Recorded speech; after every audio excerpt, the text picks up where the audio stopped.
So I was working on a personal project where I was using Ansible to deploy Terraform infrastructure on AWS with Terraform, and then I was using Ansible to then connect to that infrastructure and then install Vault and automatically unseal Vault using the AWS KMS unseal feature. And I wanted all this to happen seamlessly without any interaction from a human being. So what I needed to do was I needed to first with Terraform created a KMS key, but then I needed to somehow pass the ID of this key that got created, because it doesn't exist yet, into my Ansible role that installs Vault. Because when you install Vault, if you want to use the AWS KMS key auto unseal feature, you need to put the key ID in the configuration file for the Vault server. So I was like, how do I take the output from Terraform and then pass that into Ansible, right? So I found this really cool Terraform module called local file, and it basically allows you to define contents of a file that you would like to be placed locally on the machine. And then you can define the file name and the full path to where you want that file to be created, right?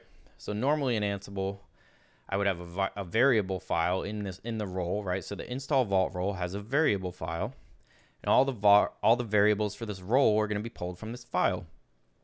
And the vault.jchu template file has this variable called tf_vault_kms_key. So that's going to be taken from the main.yaml into the vars directory. And I'm actually going to go ahead and delete this real quick, so I'll show you how this works.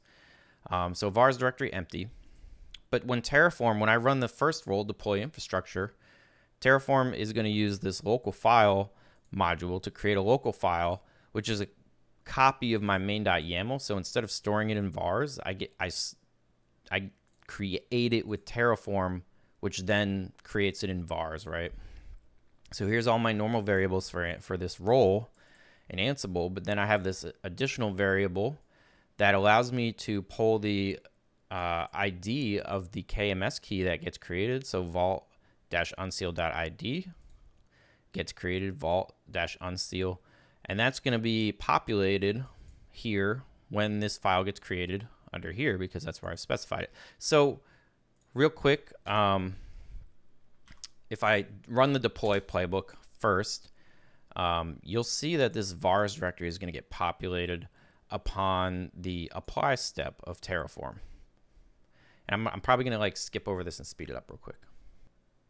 All right, we're on to the apply step, the Terraform apply. So this vars directory, I just refreshed. You see it got populated with the main.yaml, and it populates that Terraform vault_kms_key variable that I defined with the value of the ID from the output of Terraform, right?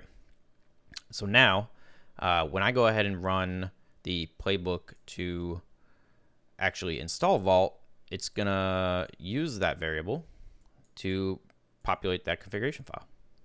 Now, I run these two playbooks separately. I did have them running all in one play, but the only reason I don't right now is because I couldn't find. So when you run a playbook, the variables are from these variable files are loaded into memory at runtime, and I couldn't find a good way to get the variables from the main.yaml that got created by Terraform loaded after the fact before the install role ran, if that makes sense. So I had to run deploy, and then I had to run install. So now we're going to run the. So now we're running the install Vault playbook. We're going to run through these steps. They've been run through before, but you'll see that we're going to run the task to copy the vault.jchu file. Running through these tasks here real quick. I do have a debug for that variable just to make sure it gets registered. Copy vault config to server, start vault service. Then we do some environment variable stuff, and then we do an init. And it doesn't seem to want to work, but vault is already initialized. That's because I ran this earlier. So now if I go to this host